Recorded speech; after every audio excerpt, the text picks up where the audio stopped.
बड़ा आर्थिक झटका, ट्रंप भारत पर लगाएंगे 500% टैरिफ। जी हां, नई दिल्ली और वाशिंगटन डीसी में कुछ इस तरह की चर्चाएं इस वक्त खूब हो रही हैं। और इन चर्चाओं की वजह क्या है? इन चर्चाओं की वजह बना है अमेरिकी संसद में पेश होने वाला एक बिल, जिसे ट्रंप ने अपनी मंजूरी प्रदान कर दी है। इस बिल को, यह बिल अगर पास हो जाता है तो रूस पर और भी कड़े प्रतिबंध लग जाएंगे और जो भी देश रूस से तेल खरीदते हैं उन पर 500% तक का टैरिफ लग सकता है। कौन से वो देश हैं? भारत, चीन, ब्राजील और भी कई सारे देश। तो अगर भारत पर 500% टैरिफ लगेगा तो भारतीय सरकार, नरेंद्र मोदी सरकार क्या करेगी? क्या हम ऐसे ही ट्रंप की मनमर्जी सहते जाएंगे या कुछ काउंटर टैरिफ लगाएंगे या अपनी तरफ से कोई जवाबी कार्रवाई भी करेंगे? इस पर ही आज हम बातचीत करेंगे। नमस्कार, मेरा नाम वैभव है और आप देख रहे हैं तर्कश। आज इस बातचीत में हमारे साथ स्टूडियो से ही जुड़ रहे हैं सिद्धार्थ जी। इसके साथ ही वन इंडिया से हमारे सहयोगी पंकज मिश्रा जी भी हमें ज्वाइन कर रहे हैं, वो विदेश मामलों के जानकार हैं। इसके साथ ही दो खास मेहमान और हमारे साथ जुड़ रहे हैं, उनका भी परिचय आपसे करवा देता हूं। हमारे साथ AK शिवाज जी जुड़ रहे हैं, वो रक्षा विशेषज्ञ हैं। और इसके साथ ही हमारे साथ UK देवनाथ जी जुड़ रहे हैं, वो भी रक्षा विशेषज्ञ हैं। तो बातचीत हम शुरू करते हैं। सबसे पहले हम देवनाथ सर आपके पास ही आएंगे। अब सर, संभावना जताई जा रही है कि टैरिफ जो है वो 500% तक बढ़ सकता है अगर ये बिल पास हो गया तो। फिर हम क्या करने वाले हैं? क्या हम अनुनय विनय की पोजीशन में ही रहेंगे, हमेशा यही करते रहेंगे, या फिर कोई कड़ा कदम उठाएंगे? देखिए, भारत के ऊपर अगर ट्रंप 50% टैरिफ लगाते हैं तो जाहिर है कम से कम डिप्लोमेटिक चैनल पर, अगर सामने से नहीं तो पीछे बैकडोर से, तो हमें अमेरिका से पूछना ही पड़ेगा कि भाई अमेरिका, यूरोप के देश भी तो रूस से कच्चा तेल और गैस ले रहे हैं, खासतौर से गैस। इतनी सर्दियां हैं यूरोप के देश में। अमेरिका खुद भी यूरेनियम, वो भी एक एनर्जी का ही सोर्स है। अमेरिका खुद भी यूरेनियम का सबसे ज्यादा आयात करता है रशिया से। तो शायद हम एक सवाल बैकडोर से तो पूछ ही सकते हैं। क्या हम ऐसा सवाल पूछ के अमेरिका को नाराज करेंगे? सवाल पूछने का तरीका जो है वो थोड़ा डिप्लोमेटिक होना होगा। ये नहीं है कि हम अमेरिका को चैलेंज करेंगे ऐसा सवाल पूछकर। हम अमेरिका को ऐसा सवाल पूछकर ये कहेंगे कि आप कृपया दुनिया के सारे देशों पर एक जैसा नियम लगाइए, एक जैसा फार्मूला लगाइए। अगर यूरोप गैस इंपोर्ट कर रहा है, यूरोप के ऊपर भी लगाइए, उनको क्यों छोड़ रहे हैं? जी सर, लेकिन सवाल यह है, जैसा कि कल हमारी बात भी हुई थी कि ट्रंप का जो रवैया है इन दिनों भारत को लेकर काफी बदला हुआ है। वो एक के बाद एक तरीके से कहीं ना कहीं वो इंसल्ट फील कराने की कोशिश कर रहे हैं कि भारत को महसूस हो कि हम आपको दबा कर रखना चाहते हैं। ऐसे में क्या डिप्लोमेटिक बातचीत संभव है, या क्या ये कहना संभव है कि आप भी तो यूरेनियम खरीद रहे हैं? इसमें कोई शक नहीं है कि अमेरिका जो है अपनी जरूरत की चीजें, खासतौर से एनर्जी के मामले पर हमेशा येन केन प्रकारेण एनर्जी रिक्वायरमेंट मीट करता है। ऐसा भी समय था कि जब अमेरिका एक तरफ डेमोक्रेटिक देशों से कच्चा तेल आयात करता था और उसी वक्त वो किसी तानाशाह या डिक्टेटरशिप देश से भी या मिलिट्री हुंता देश से भी कच्चा तेल आयात करता था। ये तो अभी हाल फिलहाल पिछले 5-10 साल में हुआ है कि अमेरिका में शेल गैस जो है उसकी फ्रैक्शनिंग चालू हो गई है, तो अमेरिका में कच्चा तेल की जो मारामारी थी वो थोड़ी कम हो गई है। लेकिन ये याद रखना पड़ेगा कि अमेरिका इस तरह के दबाव भारत के ऊपर या चीन के ऊपर क्यों डाल रहा है। अमेरिका भारत के ऊपर ऐसा तरह का दबाव डाल रहा था कि भारत जल्दी से रूस से अलग हो जाए। अब हमें फिर से बोल रहा हूं, डिप्लोमेटिक चैनल पे ही बताना पड़ेगा अमेरिका को कि आप इस तरह का टैरिफ अगर लगाएंगे तो रूस से हमारा जो व्यवहार है वो कैसे हम तोड़ सकते हैं। क्योंकि रूस के साथ हमारा एक आजादी के बाद से ही एक खास रिश्ता रहा है। अमेरिका को शायद बताने की जरूरत है कि 50, 60, 70 के दशक में जब पाकिस्तान ने सीएटो ज्वाइन किया, सेंटो ने ज्वाइन किया, हम नॉन अलाइन मूवमेंट के मेंबर थे। लेकिन जब 1965 का युद्ध हुआ, 1962 का युद्ध हुआ चीन के साथ, तो रूस हमारे साथ खड़ा नजर आया। तो हमने फिर रूस के यहां जाकर हथियार लिए। वही इक्वेशन कमोबेश आज भी चालू रहता है। वैसे मैं एक सेंटेंस बोल के खत्म करूंगा कि हमें फिलहाल ट्रंप के इस तरकश का जो तीर है इसका जी कुछ जवाब देना चाहिए, क्योंकि नहीं, ऐसा ना हो कि कल हम रूस से हथियार मंगाना शुरू कर दें, जैसा हम हमेशा करते रहे हैं कि कल हम रूस से टैंक, तोप, बख्तर फाइटर विमान, अटैक हेलीकॉप्टर खरीदें, नेवी का शिप खरीदें, और ट्रंप बोले कि नहीं, हम तुम्हारे ऊपर 500% टैरिफ लगा देंगे क्योंकि तुम रूस से हथियार खरीद रहे हो, 60 साल लगा देंगे, क्योंकि जी वो सर बोलते सर हैं मैं थोड़ा सा आपको इंटरप्ट करना चाह रहा हूँ, माफी चाहूंगा। सिवात सर से एक मेरा सवाल है कि सर जो ट्रंप कर रहे हैं वो यूक्रेन के नाम पर कर रहे हैं कि यूक्रेन में जो मशीनरी लगी हुई है रूस की, उसको ईंधन भारत से मिल रहा है, इसलिए वो चल रही है। आप एक ईमानदारी से एक बात बताइए कि क्या वाकई में ट्रंप यूक्रेन और रशिया का युद्ध रुकवाना चाहते हैं? देखो, हर देश को अपना नेशनल इंटरेस्ट दिखता है। जी अगर आप ये देखें कि जो भारत और या चीन या ब्राजील जो तेल लेता है चीन से, अभी तक उस पर काटसा नहीं लगा हुआ है। Countering the America adversary through sanction act, इन चीजों को समझें, क्योंकि इसको समझते तो है नहीं मोस्ट ऑफ द चैनल, वो फिर जी बार बार वही बात करें। यूरोप जो था 40% गैस और 33% ऑयल जो है वो रूस से लेता था, इसलिए काटसा लगा ही नहीं सकता था अमेरिका। और क्योंकि यूरोप जो था उसके ऊपर डिपेंडेंट था, उसको टाइम लगेगा। अभी धीरे धीरे वो वहां से निकल रहा है कि जितने भी आपकी पाइपलाइन थी डायरेक्ट, वो भी अब इनफेक्टिव हो गई हैं। अब ज्यादातर गैस और ऑयल वो अमेरिका से और दूसरे देशों से ले रहे हैं, जी और इसका हमने फायदा उठाया। अब आप ये देखें कि 2022 से पहले भारत जो ऑयल खरीदता था तो 1% खरीदता था रूस से। जो ये कहते हैं कि साहब हम तो अपना नेशनल इंटरेस्ट देख रहे हैं, बिल्कुल ठीक कह रहे हैं, मगर उसको ये समझें आप कैसे हमने वक्त का फायदा उठाया। हम 1% लेते थे और चीन 15% लेता था और टर्की कोई 4-5% लेता था। जी तो जब 2022 के बाद ये लड़ाई शुरू हुई तो भारत ने मौके का फायदा उठाया, क्योंकि रूस को सर्वाइवल करना था। रूस के पास दो चीजें हैं, रूस या तो हथियार बेचता है, एक्सपोर्ट करता है, या एनर्जी बेचता है, यही ये मैक्सिमम एक्सपोर्ट करता है। अब उसको पता है कि हथियार तो वो बेच नहीं पाएगा क्योंकि वो खुद लड़ाई में इन्वॉल्व है, उसको अपना लड़ाई के लिए हथियार तीन तीन गुना ज्यादा बनाने, 3 शिफ्ट में काम है। तो वो अपना इकोनॉमी अगर उसकी गिड़बिड़ाएगी तो तभी गिड़बिड़ाएगी, क्योंकि अगर उसकी एनर्जी नहीं बिकी। अब उसने देखा कि भाई मेरी एनर्जी बिक नहीं पाएगी, तो उसने इसकी वे रेट रिड्यूस कर दिए। इसका हमने फायदा उठाया, चीन ने भी फायदा उठाया, मगर सबसे ज्यादा फायदा भारत ने उठाया। क्यों? हम 1% से 42% हो गए, चीन जी 15% से 16% ही हुआ। चीन तो पहले भी खरीदता था बहुत ज्यादा ऑयल वहां से, और टर्की 4 से 7% हुआ। तो सबसे ज्यादा हम 42% हुए, और हम इसलिए खरीदा क्योंकि वो 50% डिस्काउंटेड रेट पे दे रहा था, रुपये रूबल से दे रहा था, डॉलर भी नहीं था। तो हमने इसका फायदा उठाया। मगर अमेरिका को यह पसंद नहीं था, ना यूरोप कंट्री, उन्होंने बोलते रहे मगर काटसा था ही नहीं। और वो भी सच्चाई है, अमेरिका भी वहां से यूरेनियम ले रहा था, यूरेनियम प्लेटिनियम ले रहा था, फर्टिलाइजर ले रहा था। तो अभी तक वो इनडायरेक्ट प्रेशर डालता जा रहा था, और नहीं। इनडायरेक्ट प्रेशर कैसे? वो टैरिफ उसने 50% कर दिया, वो भी एक चैलेंज है कोर्ट में। अब बात यह है कि लड़ाई रशिया यूक्रेन की अगर वो रुकवाना भी चाहता है, वो रुक नहीं पा रही।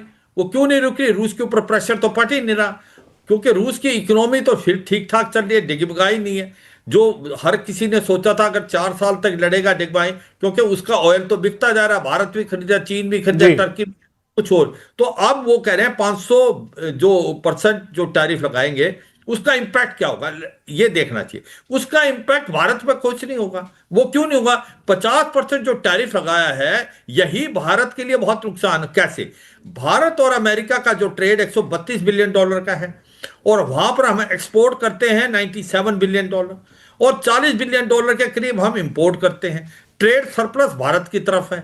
भारत पे जब उसने 50% टैरिफ लगा दिया, तो हमारा जो हमारे टेक्सटाइल है, जूम है, ज्वेलरी है, उसके बाद आपका ये लेदर गुड्स हैं, ऑटो पार्ट्स हैं, ये अब नॉन कम्पिटिटिव हो गए, क्योंकि 50% एक्स्ट्रा दे के तो कोई भी नहीं खरीदेगा। पैसा तो हम दे नहीं रहे, पैसा तो कंज्यूमर नहीं दे रहा है अमेरिका में। तो कहने का मतलब है जो हमने $90 बिलियन से ज्यादा हम ट्रेड करते, वो इफेक्ट हुआ है। मगर हमें जो फायदा हुआ है रूस से, जो हम ऑयल डिस्काउंटेड ले रहे हैं, वो इससे ऑलमोस्ट डबल है। इसीलिए हम अभी तक खरीदते गए, इसके बावजूद हमारे ऊपर 50% टैरिफ लग गया। अगर वो 50% से 500% करेंगे तो ग्राउंड पे सिचुएशन तो चेंज होने वाली नहीं।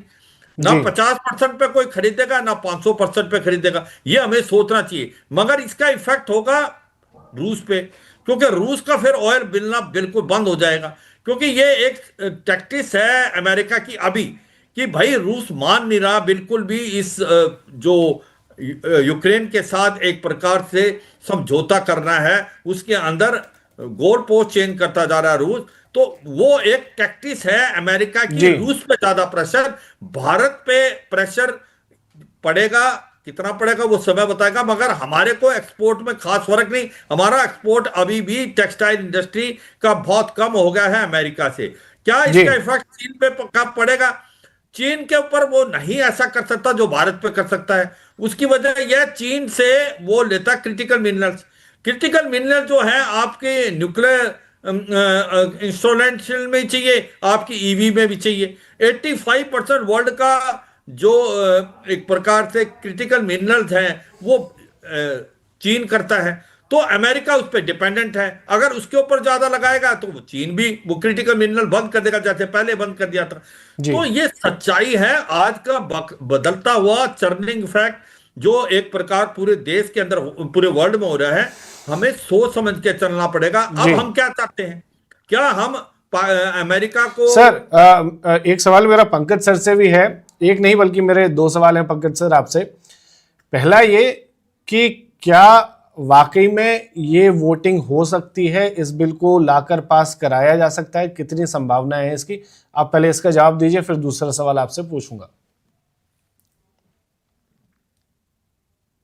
जी बिल्कुल, बहुत बहुत धन्यवाद सिद्धार्थ। देखिए, जहां तक इस बिल का सवाल है तो जी ये अभी जरूर अपने इनिशियल फॉर्म में है, लेकिन जिस तरह का इसको समर्थन मिल रहा है और जो एक बॉडी लैंग्वेज है, कहीं ना कहीं भारत को दरकिनार करना या फिर इंडियन इंटरेस्ट को किसी न किसी तरह से चोट पहुंचाना अभी एक तरीके से मुझे लगता है जैसे यूएस की पॉलिसी बनती जा रही है।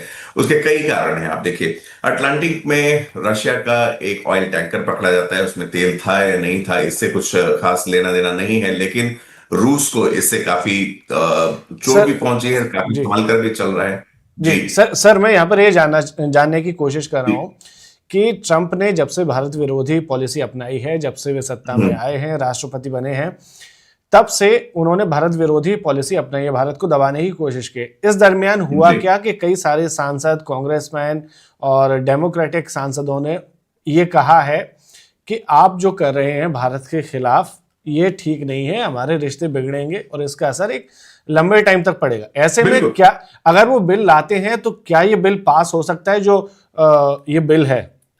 बिल्कुल, देखिए मैं वही कह रहा हूं कि जो सेंटिमेंट्स अभी हैं, ठीक है, अब हम लोगों ने कुछ एग्जांपल्स देखे हैं कि किस तरह से कुछ लोगों ने इस पर चिंता जताई है, क्योंकि जी जो भारत और अमेरिकी संबंध है वो over a period of many many years, many many decades उसको तैयार किया गया है, और उसके रिपल इफेक्ट हम लोग देख रहे हैं। बहुत तरीके की चीजें हैं। ट्रम्प जिस तरह से कह दे रहे हैं कि प्रधानमंत्री मोदी उनको खुश करना चाहते थे, उनको प्लीज बोलते हैं, उनको सर बोलते हैं, तो इस पर भी काफी कटाक्ष भी किया जा रहा है। और साथ ही साथ ये हमें मंशा समझने की जरूरत होगी कि ट्रंप करना क्या चाह रहे हैं। यहां पर किसी के कंधे पर बंदूक रखकर किसी को निशाना बनाया जा रहा है। उसी लिहाज से मैं कह रहा था कि जो ये ऑयल टैंकर भी पकड़ा गया है, ये रूस को जिस तरह से कटघरे में डाला गया है, उससे कहीं ना कहीं ये मैसेजिंग है पूरे ग्लोबल वर्ल्ड ऑर्डर को कि आप अगर अमेरिकी मंशा के खिलाफ जाएंगे, और ट्रंप देखिए अभी रहने वाले, he is going to stay there, गाहे बगाहे जैसे तैसे वो इस बिल को या तो पास कराएंगे या इसके रिपल इफेक्ट को भी कहीं ना कहीं हमारे अगेंस्ट ही इस्तेमाल किया जाएगा।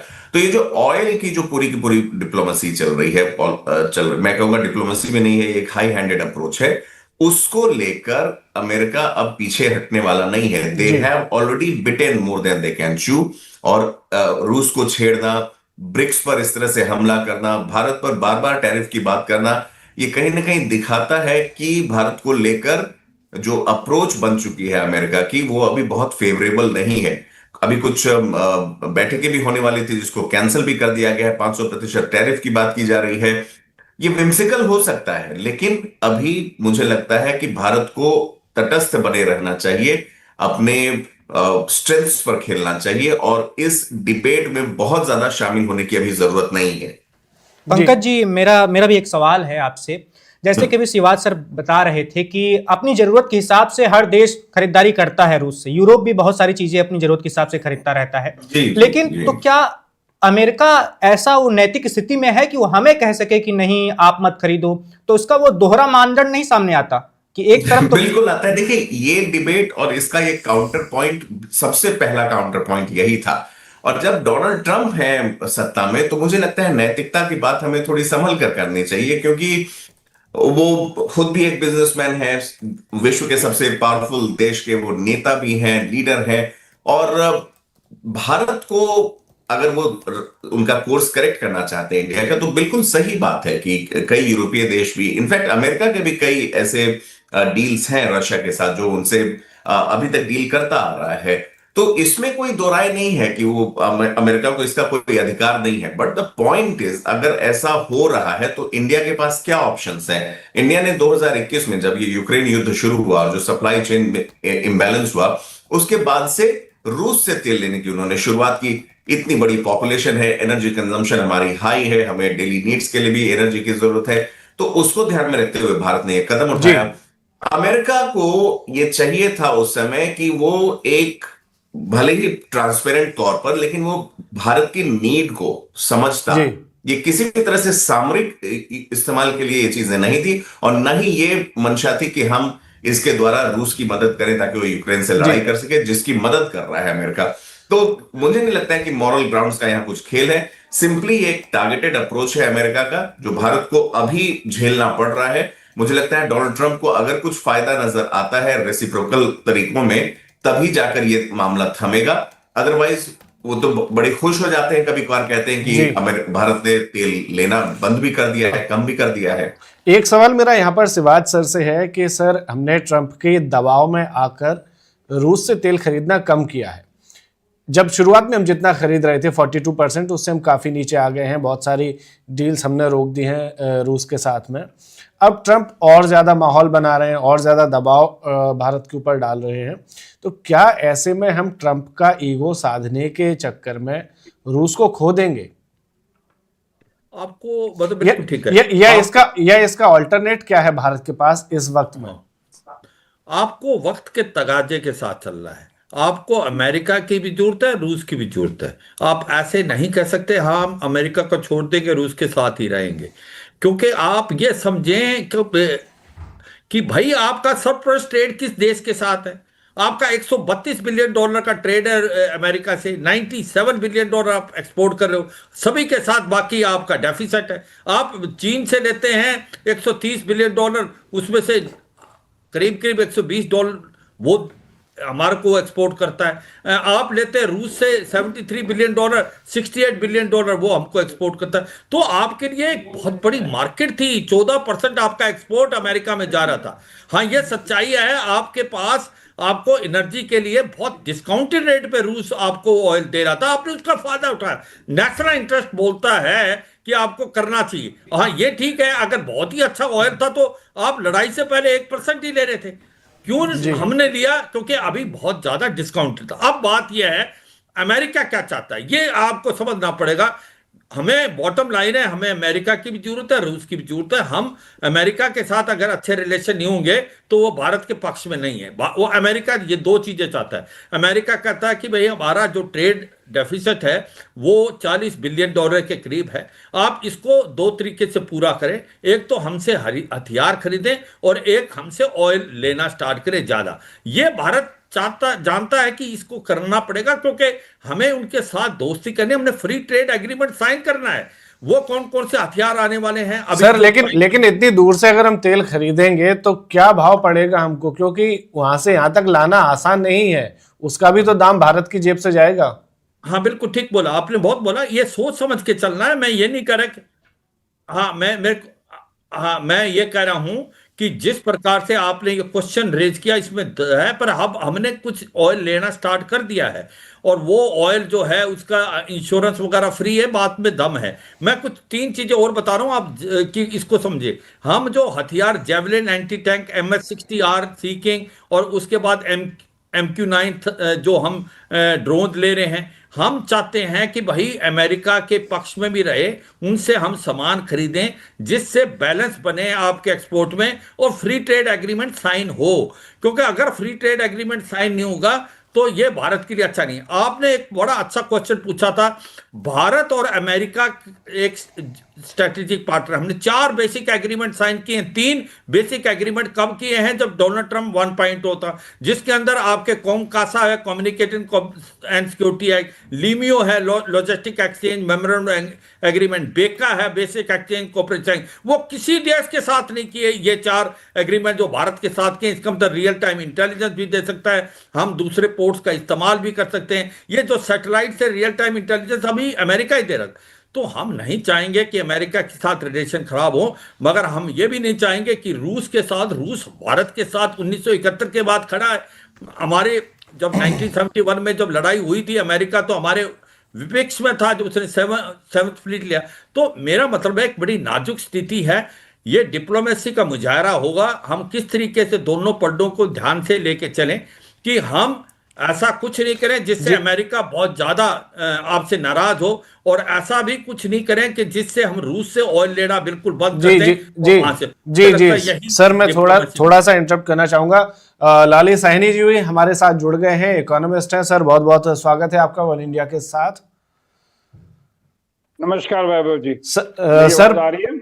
जी आ रही है। सर पहला सवाल आपसे ये है कि अगर ये 500% टैरिफ का बिल अगर पास हो जाता है तो भारतीय बाजारों पर इसका क्या असर होगा?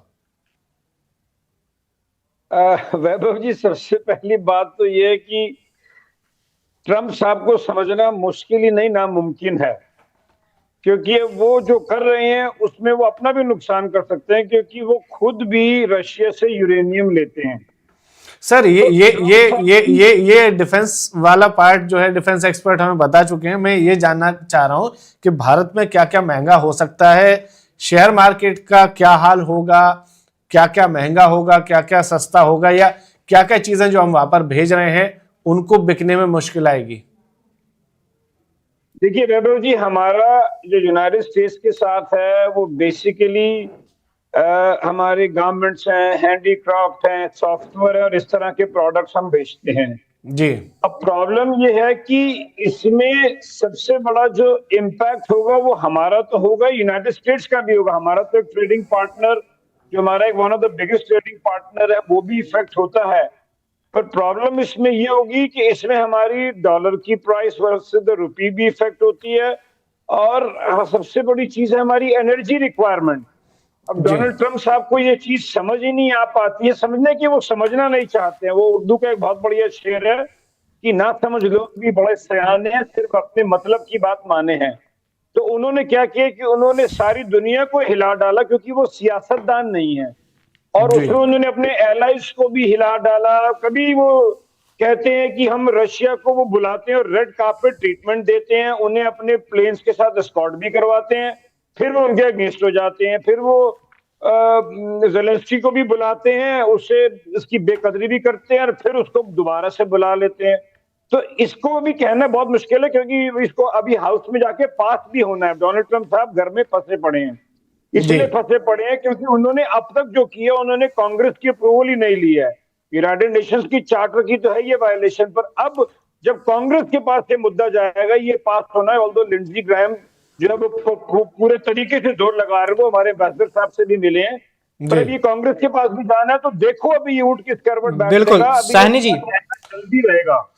अपने दर्शकों को बता देते हैं अभी अमेरिकी संसद में इस बिल को लेकर क्या स्थिति हो सकती है। देखिए, ये जो बिल है वो द्विपक्षीय बिल है, द्विदलीय बिल है, यानी दो दलों ने, दो दल मिलकर इसको लेकर आ रहे हैं। और अमेरिका के जो दो सबसे बड़े दल हैं, रिपब्लिकन पार्टी और डेमोक्रेटिक पार्टी, उनके सांसदों को द्वारा लाया गया बिल है। और कहा जा रहा है कि करीब 80% सांसदों का इसको समर्थन है, यानी ये बिल पास होने की संभावना इसकी कुछ ज्यादा नजर आ रही है। सिद्धार्थ जी साइनी सर के पास जाऊं उसके पहले मैं ग्रुप कैप्टन देवनाथ साहब के पास जाना चाहूंगा। सर, जैसे ही ये खबर आई और जैसे ही आया कि कांग्रेस या कई सारे सांसदों ने इस पर असहमति जताई है, ये भी कहा जा रहा है कि एक इम्पीचमेंट का भी सामना डोनाल्ड ट्रंप कर सकते हैं आने वाले दिनों में। क्या इसकी संभावना है ये, या फिर ये खाली हवाई बातें हैं? देखिए 500% जो टैरिफ की बात हो रही है, आ, इस बिल को शायद पास होने में कोई ज्यादा दिक्कत नहीं होगी। सेनेट में 100 में से 81 मेंबर्स इसका सपोर्ट कर रहे हैं। जी इस तरह से हाउस ऑफ रिप्रेजेंटेटिव में 151 से ज्यादा रिप्रेजेंटेटिव इसका सपोर्ट कर रहे हैं। बात यह है कि इसके पास होने के बाद क्या होगा। जाहिर बात है कि इसके पास होने के बाद भारत के लिए कैसे फर्क पड़ेगा कि भारत से हम जो चीज अमेरिका को एक्सपोर्ट करते हैं, वो 100 रुपए में एक्सपोर्ट की जगह हम अमेरिका को जो फिलहाल एक 50% टैरिफ के साथ समझिए 150 रुपए में एक्सपोर्ट कर रहे थे, तो अब भविष्य में आस्ते आस्ते ऐसा माहौल आ सकता है कि 100 रुपए का जो एक्सपोर्ट है वो जी 150 में नहीं 400 रुपए में हमें एक्सपोर्ट करना पड़ेगा अमेरिका को। तो दवाइयां हैं, जेम्स एंड ज्वेलरीज हैं, इंजीनियरिंग का सामान है, टेक्सटाइल्स सबसे ज्यादा है, पेट्रोलियम प्रोडक्ट भी है और टेलीकॉम इंस्ट्रूमेंट्स भी हैं। तो इससे नुकसान क्या भारत के एक्सपोर्ट को होगा? जी जाहिर बात है कि भारत का एक्सपोर्ट इससे थोड़ा कम हो जाएगा। फिलहाल भारत अमेरिका को करीबन 80 बिलियन डॉलर हर साल एक्सपोर्ट करता है। वो भविष्य में कम होकर 60 बिलियन डॉलर या 50 बिलियन डॉलर हो सकता है, कम होकर। तो इससे एक तो हमारे उद्यमियों को थोड़ा नुकसान हो सकता है। तो हमें बहुत जल्दी हमारे एक्सपोर्ट्स के लिए ऑल्टरनेट मार्केट ढूंढने पड़ेंगे। ठीक है, हमारा फार्मास्यूटिकल अगर वो अमेरिका नहीं जा रहा है तो लैटिन अमेरिका के देशों में जाएगा, अफ्रीका जी में जाएगा, साउथ ईस्ट एशिया के कंट्रीज में जाएगा। तो हमें ऑल्टरनेट एक्सपोर्ट मार्केट ढूंढना पड़ेगा। सवाल यह है कि भारत सरकार क्या इसको काउंटर कर सकती है? क्या हम अमेरिका से भारत में जो चीज आयात हो रही हैं उस पे भी एक इसी तरह से 50% या 100% टैरिफ लगाएं? अगर अमेरिका से भारत में कोई सामान आ रहा है तो बहुत ही दिक्कत पड़ जाएगी। अब भारत जो है अमेरिका से खास तरह के स्पेशलिस्ट मिनरल फ्यूल मंगाता है, मशीनरी, इलेक्ट्रिकल गुड मंगाता है, जो कि बहुत ही हाईली स्पेशलाइज्ड है, भारत में बनते नहीं है। वो भारत में जो हम चीजें बनाते हैं उसके लिए हम सब असेंबलीज स्पेयर पार्ट्स अमेरिका से मंगाते हैं। एयरक्राफ्ट के स्पेयर पार्ट्स सबसे ज्यादा हम अमेरिका से मंगाते हैं। तो होगा क्या अगर हम भारत में इंपोर्ट होने वाली चीजों पर अमेरिका से टैरिफ लगाना शुरू कर दें एज ए काउंटर कि हम भी 50% टैरिफ लगाएंगे, तो भारत के उद्यमियों को थोड़ा दिक्कत का सामना करना पड़ेगा। तो फिलहाल तरीका क्या है? तरीका ये है कि बातचीत और ज्यादा बातचीत। हम अगर उनके ऊपर दबाव डालने की कोशिश करेंगे तो वो बैकफायर कर जाएगा। जी देवनाथ सर, यही सवाल है, दो सवाल हैं। पहला सवाल तो ये कि मोदी जी का जब आखिरी दौरा हुआ था अमेरिका का, तो उन्होंने ट्रंप के साथ बातचीत में ही, जब वो सार्वजनिक तौर पर प्रेस वार्ता करते हैं, उस दौरान कहा था कि अब भारत और अमेरिका के आर्थिक संबंध और ऊंचाई पर पहुंचेंगे, और शायद उन्होंने कुछ एक आंकड़ा भी दिया था $500 बिलियन या कुछ ऐसा, कि वहां तक पहुंच सकता है। उनका क्या होगा, क्योंकि हमारे रिश्ते तो अब बहुत ज्यादा अच्छे तो अभी फिलहाल नहीं दिख रहे। और दूसरा सवाल, आपने जो बताया वो सब ठीक है सर, लेकिन हमें कुछ तो करना होगा। हम हाथ पर हाथ धरे रहकर बैठ सकते नहीं हैं। कहा तो यह भी जा रहा है कि हम अपने राजदूत के जरिए व्हाइट हाउस तक पहुंचने की कोशिश कर रहे हैं, और यह भी प्रयास कर रहे हैं कि करीब 25% टैरिफ कम कर दिया जाए, लेकिन वो सब कोशिशें हमारी सफल नहीं हो पा रही। देखिए, ये जो अभी जो ट्रंप का दबाव है 50% टैरिफ, 75% टैरिफ या 500% टैरिफ, ये हमेशा हमेशा के लिए तो होगा नहीं। जाहिर बात है कि इस तरह का दबाव अमेरिका की तरफ से तब तक ज्यादा आएगा जब तक कि रूस और यूक्रेन का युद्ध चल रहा है। पृष्ठभूमि में ट्रंप ने भारत के ऊपर दबाव डाला क्योंकि भारत जो कच्चा तेल आयात करता है, अमेरिका कहता है कि उसी के पैसे से रूस लड़ाई कर रहा है। असल में हुआ क्या है, मतलब हमें अमेरिका को समझाना पड़ेगा, ये समझाना पड़ेगा कि भारत तो कच्चे तेल की पेमेंट रुपी टर्म्स में कर रहा है, वो रुपया रशियन बैंक में जा रहा है। रशियन बैंक में हमारी जो पेमेंट जो हम कच्चे तेल के बदौलत, वो तो रशियन बैंक में पड़ा हुआ है ना। कोई जी भी दुनिया का देश, क्या दुनिया का कोई देश इंडियन रुपीज रशियन बैंक से लेकर रशिया को हथियार दे रहा है, मशीनरी दे रहा है? जाहिर बात है नहीं। तो हमारा जो रुपया है वो रशियन बैंक में पड़ा है। वो इंडिया का जो रुपया रशिया के बैंक में पड़ा हुआ है ये तेल के बदौलत, उसको तो चीन भी नहीं ले रहा है। तो रूस क्या करता है, उस रुपए को वापस भारत को देकर रूस कोई दूसरी जरूरत जी। या गैर जरूरत की चीजें बाहर से इंपोर्ट कर सर देता है। सर मैं थोड़ा सा इंटरप्ट करना चाहूंगा। हमारे साथ है शरद कोहली, जाने माने इकोनॉमिस्ट, हमारे साथ जुड़ गए हैं। बहुत बहुत स्वागत है सर आपका वन इंडिया के साथ। सर, $500 बिलियन का वादा तो हम कराए थे जब प्रधानमंत्री जी का लास्ट दौरा था अमेरिका का, उसमें क्या ये वादा करके हम बुरी तरह फंस गए हैं, क्योंकि अब उस वादे को पूरा करने का दबाव भारत के ऊपर बनाया जा रहा है। अगर ये वादा पूरा होता है तो भारत को क्या नुकसान या क्या फायदा हो सकता है? नमस्कार वैभव, आपको, मेरे सह पैनलिस्ट को और न्यूज इंडिया 24/7 के सभी दर्शकों को।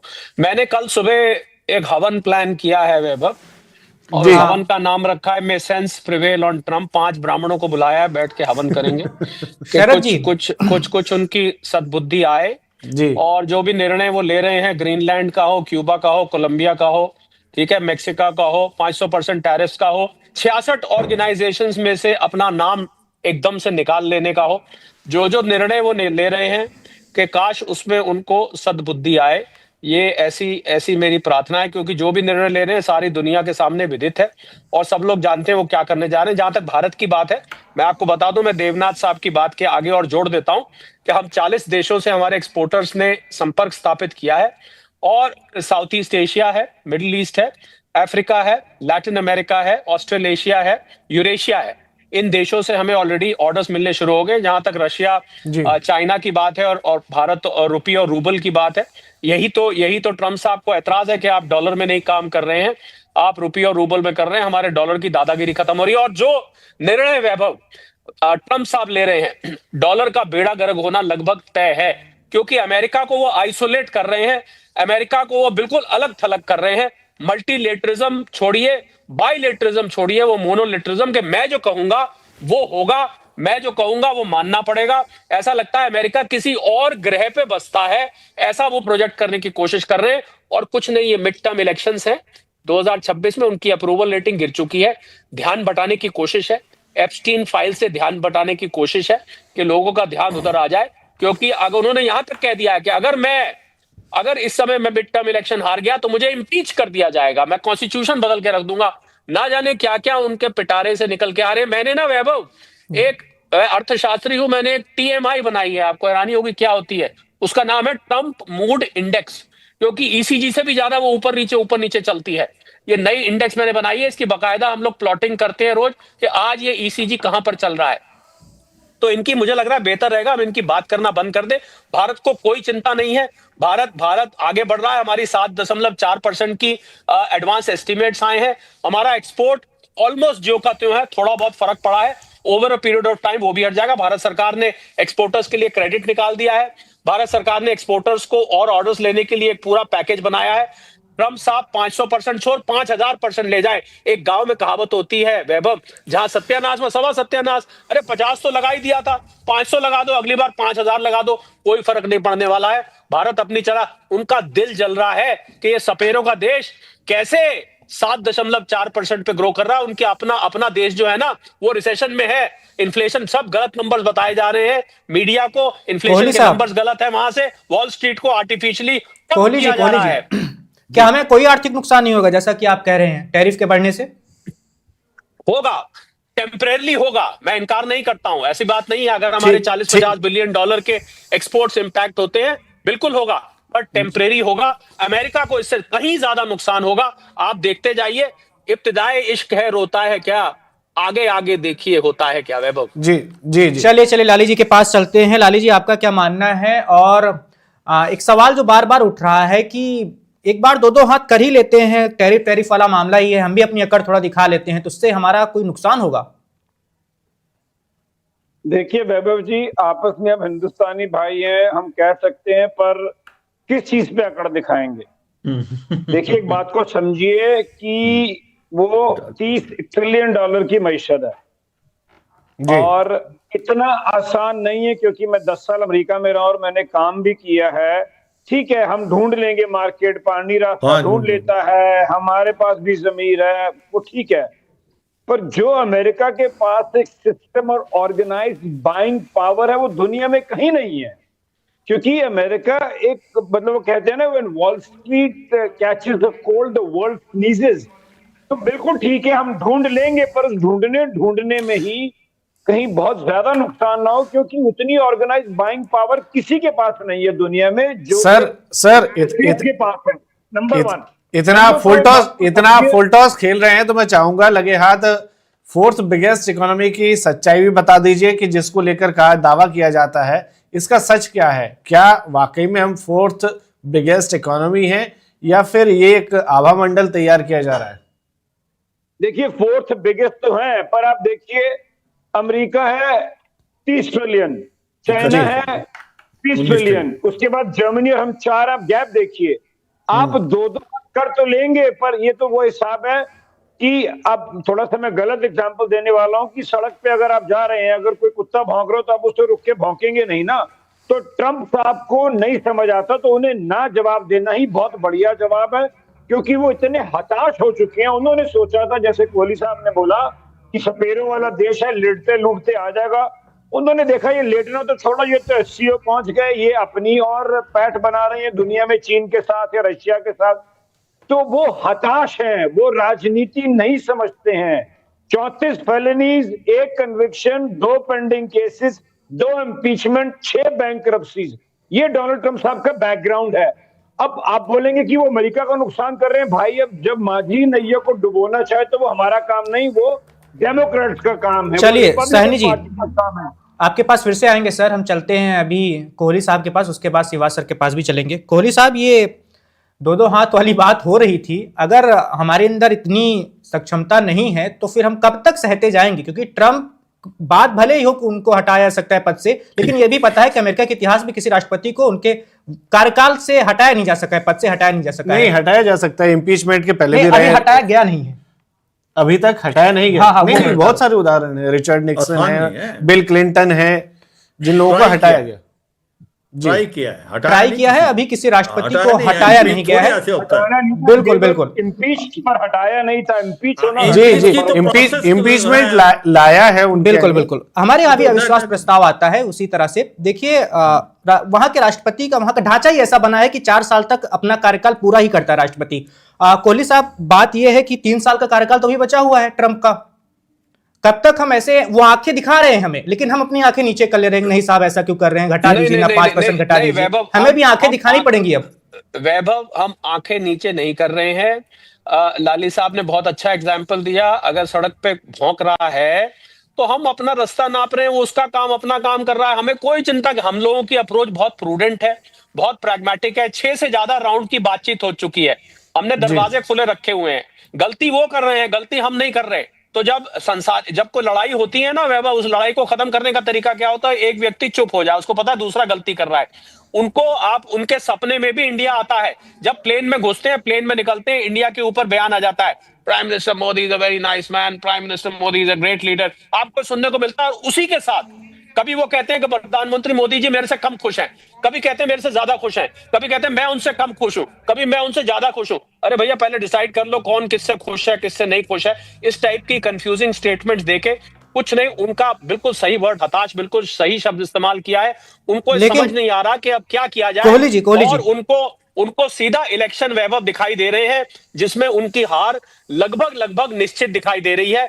ये अब आप आगे आगे देखिए, ये आपको हताशपना और ज्यादा दिखाई देगा, और ऐसे अजीब निर्णय आपको वहां से और जल्दी दिखाई देंगे। आप देखते जाइए इसको।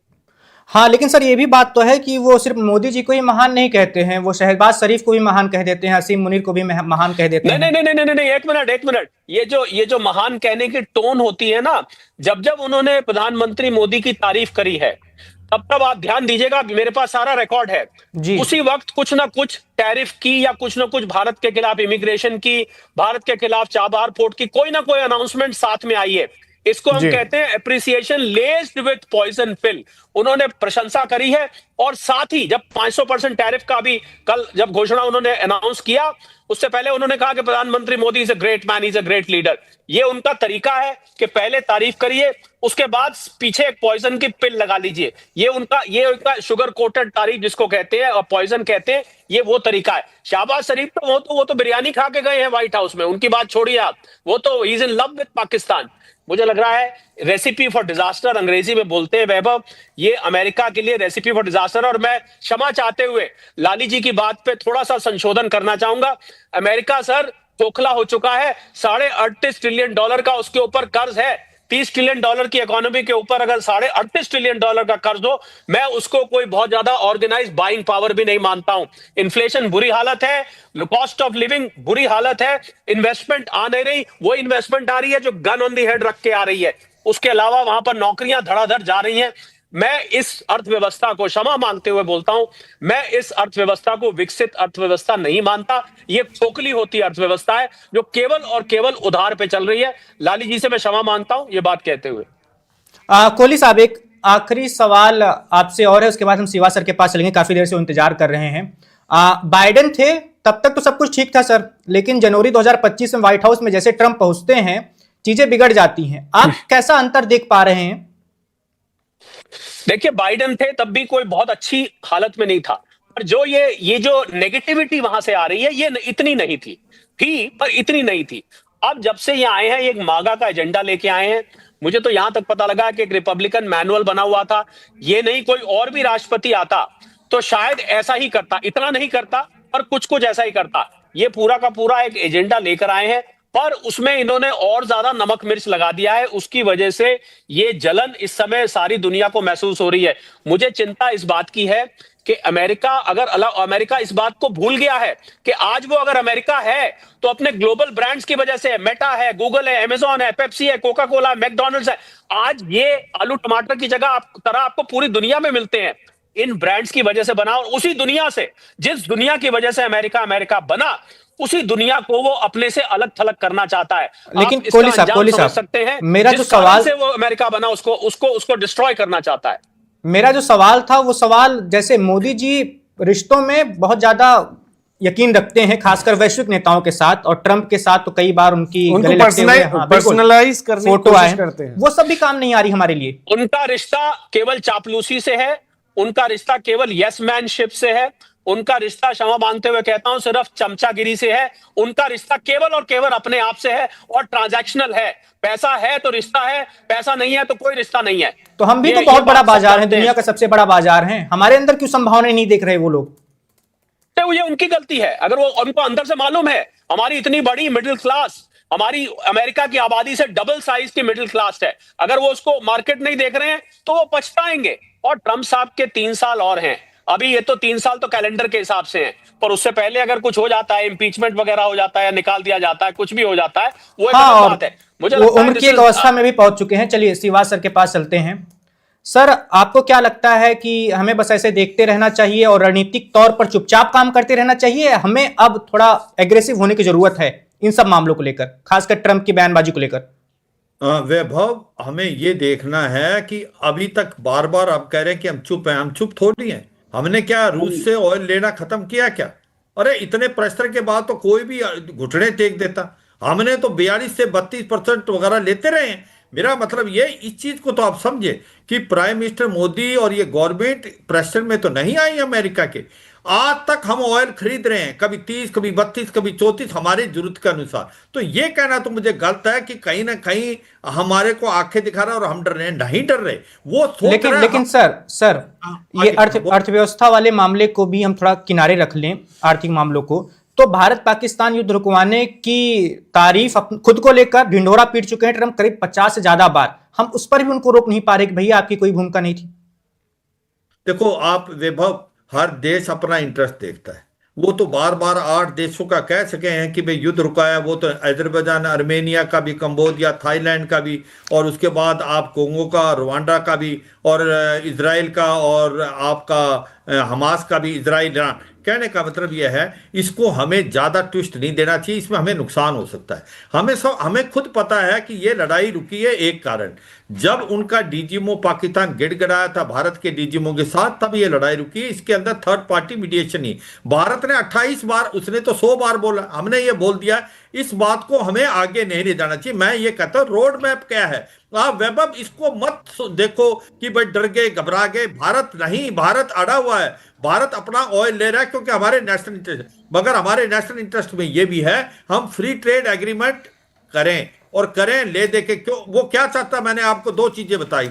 एक तो वो कहता है कि हमसे ऑयल लो, हम ले सकते हैं, लेंगे, पर हमारे पास वेपन इक्विपमेंट जो है वो हम ले रहे हैं। मैंने जैसे बताया आपको, जेवलिन एंटी टैंक मिसाइल की बात हो रही है, उसके बाद MH-60R की हो रही है, सी किंग की, उसके बाद आपके MH ये जो आपके MQ-39B की बात हो रही। मेरा मतलब ये है हमें सोच समझ के चलना है, जल्दबाजी में कोई नहीं। और मुझे लगता है कि प्राइम मिनिस्टर मोदी अपने इंटरेस्ट के साथ चले, इसीलिए तो हमने रूस से नहीं किया। और ये बहुत अच्छा बात देवनाथ साहब ने बोला था, ये पेट्रो डॉलर का नहीं गेम है। पेट्रो डॉलर अमेरिका चाहता है कि हर कोई जो भी पेट्रोल खरीदे वो डॉलर में खरीदे।